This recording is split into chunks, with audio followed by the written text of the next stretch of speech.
भारत ने एक बार फिर मुस्लिम देशों के सबसे बड़े संगठन ओआईसी यानी ऑर्गेनाइजेशन ऑफ इस्लामिक कोऑपरेशन के चेहरे से नकाब हटा दिया है। ये नकाब इसलिए हटाया गया है ताकि दुनिया को ओआईसी का असली चेहरा दिखाया जाए।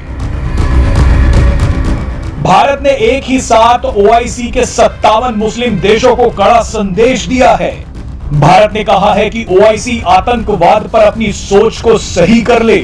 दरअसल ओआईसी ने एक बार फिर ऐसे मुद्दे पर बयान दिया है जिससे उसका कोई लेना देना नहीं है।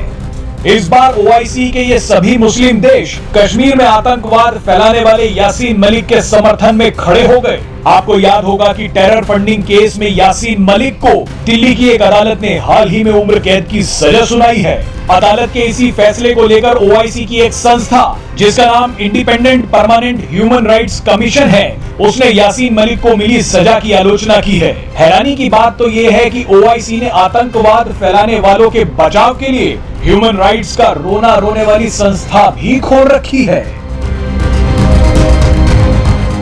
वैसे ओआईसी के इन ह्यूमन राइट्स वालों को भारत पर बयान देने से पहले अफगानिस्तान, पाकिस्तान और चीन में उइगर मुसलमानों पर हो रहे अत्याचारों पर भी बयान देना चाहिए। बहरहाल इन मुस्लिम देशों ने बेवजह बयान तो दे दिया, लेकिन भारत ने भी सही समय पर इनका इलाज कर दिया।